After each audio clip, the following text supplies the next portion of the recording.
Hello, Patricia O'Connor and Frida Darcy here, and we are kicked back on what looks like a beautiful Sunday.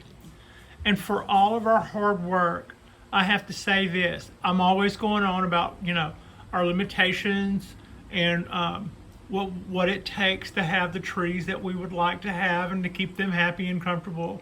But for the flip side of that, I get to look up from my couch. Yeah, I get to look up from my couch and look upon my trees. It's just that spontaneous. They're right there for me to enjoy.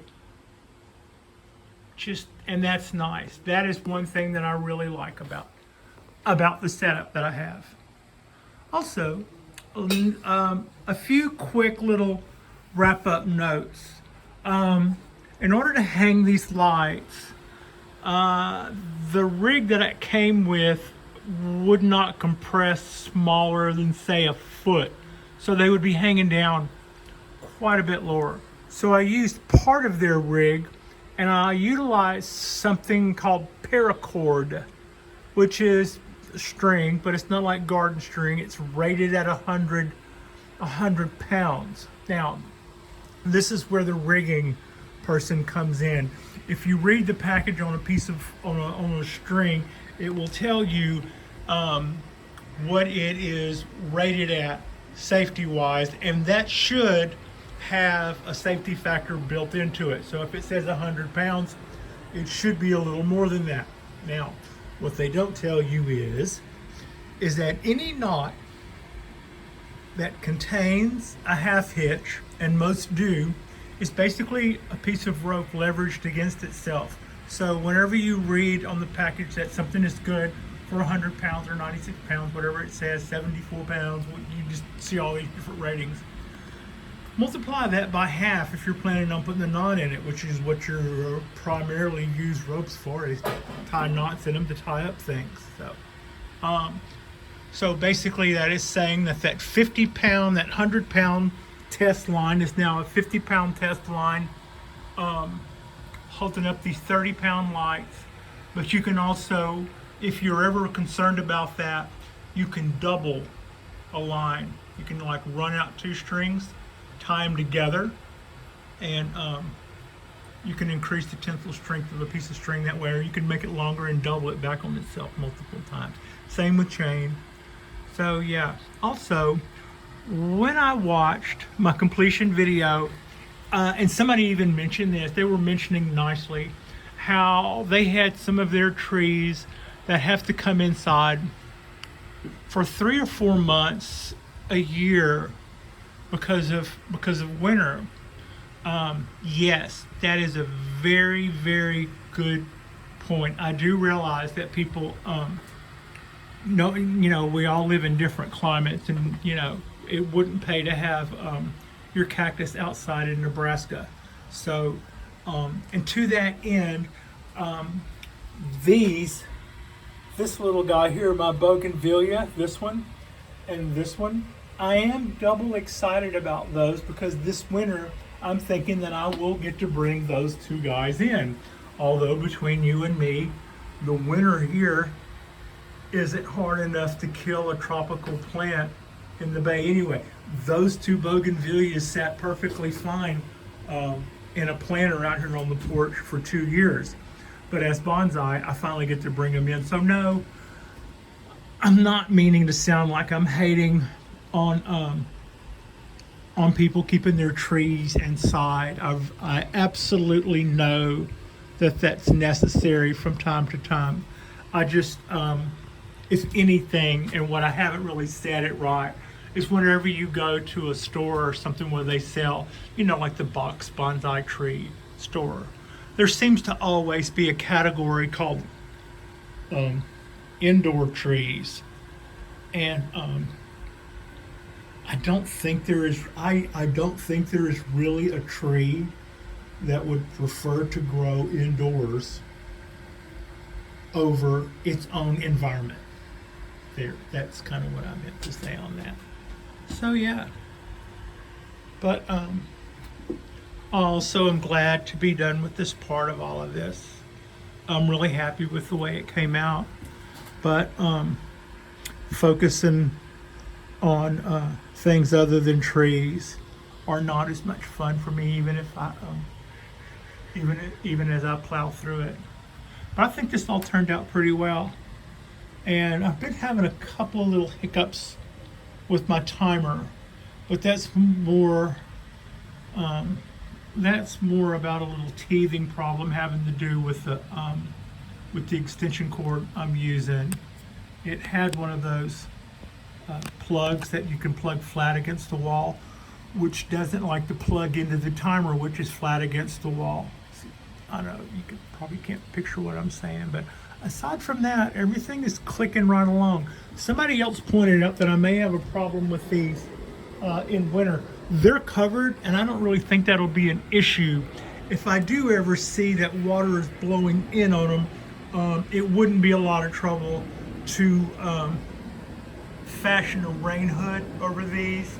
With my past film experience, we would go up with heavy pieces of aluminum foil in rolls called black wrap, and we could make a tent over a light in a second. So they don't make any heat. These have been on for hours and they don't make any heat. You could put something up there to keep them out of the weather without hurting them. And other than that, let's see, that covered the, oh yeah, also the paracord. Again, I am utilizing a safety on these. If you notice, it doesn't have any tension on it, but there is part of the rig that they gave me in steel using stainless cable and crimped on ends and a little carabiner at the top. Should these cords, these 100-pound cords, ever let go, it'll drop about 2 inches down under the safety.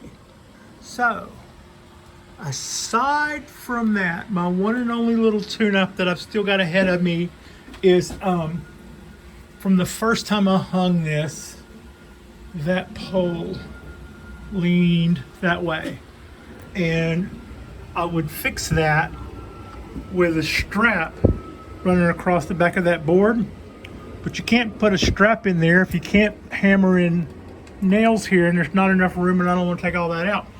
So I'll probably take a cleat like what you would see on a boat, except maybe one about that long, and mount it on top of there, and then using some of our bonsai wire and some of our bonsai technique that we all know how to do so well, I'll make a loop around that piece of galvanized pipe, and then I'll run it through that cleat, and then I will bind it up really tight after it's straight, and then it won't go anywhere. And I'll do that to the other side. You can see this. I think you don't know if I'm holding this crooked or straight or not, but you can tell when I level the camera that upright is leaning to the right quite a bit, and that's what I'm saying. I'll put a little boat cleat, or like what you see on the boats to tie off on. I'll get one at the hardware store and mount it on top, and then with a piece of heavier bonsai wire, 4mm or something, I'll lasso that puppy with it straight, and then tighten it up with our pliers, how we all know how to do so well. So yeah, and that's pretty much us. And this is a Sunday on the Bonsai Balcony, onward and upward.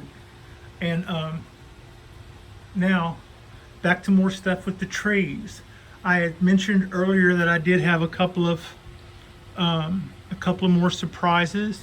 There are a couple of more trees that are on their way, and they should be showing up in the next week or two. And then I also led on about some intentions of something to do with some more lighting. And I don't want to get another lighting heavy episode. It's not really going to be about that. It's just, by the way, I'm not throwing this light away. I'm planning on building a bonsai tree display area inside my apartment. I'm a single gal. In my kitchen, well, I don't need a kitchen. Frida and I eat out a lot. So I'm thinking that you can see now that lovely, lovely alcove counter area with a steel planter in the middle of it and a microwave boldly shining in the background. What if instead of that it were a white background with all of the appropriate accoutrement, a little light hanging above it, so that a bonsai tree on display for a day or so would be bright. I think that would be the spot for me to do that if I were ever to have that, and that's what I'm kind of thinking about that. I'll probably give that a week or two before I start acting on it, because I'll probably be a week or two getting over what I've done here behind me. So yeah, that's us. And that's what we got going on our lovely Sunday at the Bonsai Balcony. Thanks for watching. Onward and upward. Like and subscribe. Thanks for watching.